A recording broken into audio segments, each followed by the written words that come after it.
இதான் first time நான் கேள்விப்படுறேன். நன்றி தெரிவிக்கிறதுக்காக ஒரு மேடையா அப்படிங்கும்போது ஆச்சரியமாக இருந்தது. சரி, இது நமக்கான வாய்ப்பாச்சு, நம்ம யார் யாருக்கெல்லாம் நன்றி சொல்லலாம் நினைக்கும் போது எல்லாத்துக்கும் சொல்லிப்போம் அப்படின்ட்டு நான் இந்த மேடையை பயன்படுத்திக்கிறேன்.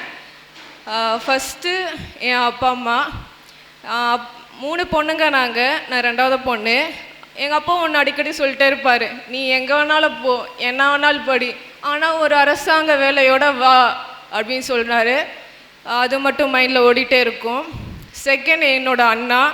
ஆக்சுவலி நான் ஏரோநாட்டிக்கல் படித்த ஒரு பொண்ணு. எனக்கு ரொம்ப பிடிக்கும் ஏரோநாட்டிக்கல் படிக்கிறது. இருந்தாலும் இந்த அரசாங்க வேலை எவ்வளோ முக்கியம், இந்த மக்களுக்கு சர்வ செய்கிறது எப்படி தேவை இந்த காலத்தில் அப்படிங்கிற விஷயம் தெரிவித்த என் அண்ணாவுக்கு ஒரு நன்றி. அப்புறம் நிறைய காலேஜில் அவங்க ஜூனியர்ஸ்க்கு வந்துட்டு சீனியர்ஸ் நிறைய ஹெல்ப் பண்ணுவாங்க, கேள்விப்பட்டிருக்கோம். ஆனால் என்னோடய கதையில் என்னுடைய ஜூனியர்ஸ் தான் எனக்கு நிறையா ஹெல்ப் பண்ணியிருக்காங்க. அதில் முக்கியமான ஒரு 3 பேர். சுதர்ஷனன், நாவல் படிக்கிறதுக்கான ஒரு முக்கியத்துவம் என்னென்னு சொல்லி கொடுத்தவன. செகண்ட் சிவானந்த், தமிழோட பற்று அப்புறம் தமிழ் மீது ஆர்வம் கொண்டு வந்தது சிவானந்த். தேர்டு சுடர்மொழி, அவங்க நேர்மையான அறநெறியில் எப்படி இருக்கணும், ஒரு வேலை எப்படி செய்யணும், அந்த உண்மையாக இருக்கிற ஒரு விஷயத்த சொல்லி கொடுத்தவர். இன்னொன்று முக்கியமான பர்சன் ஒருத்தர் இருக்கார், என் கூட கிரவுண்டில் ஓடி வந்தது, என் லைஃப்பில் ஓடி வந்துட்டு இருக்கிற ஒரு பர்சன், என்னோடய ஃபியான்சி, கல்யாணம் பண்ணிக்க போகிறோன்னு கூட சொல்லலாம்.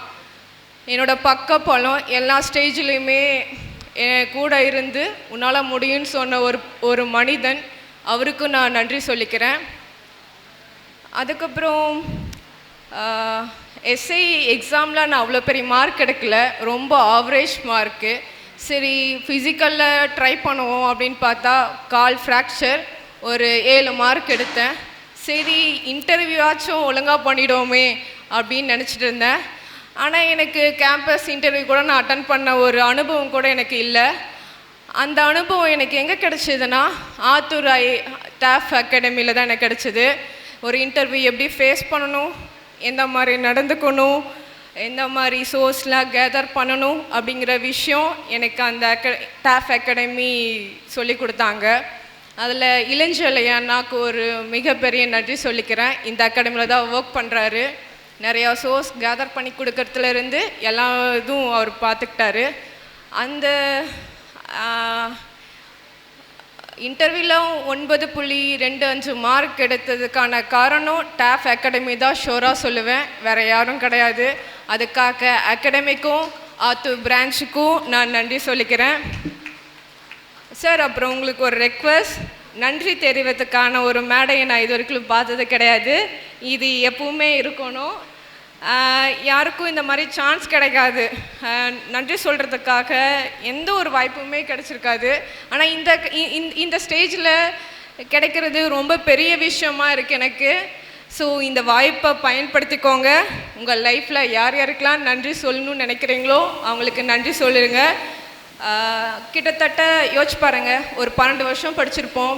12 வருஷம் படித்ததுக்கப்புறம் காலேஜ் ஜாயின் பண்ணியிருப்போம். 3 வருஷம் 4 வருஷம், அப்புறம் கவர்மெண்ட் எக்ஸாம் ப்ரிப்பேர் பண்ணதுக்கு ஒரு 3 to 4 வருஷம், கோவிட்லாம் சேர்த்துக்கோங்க.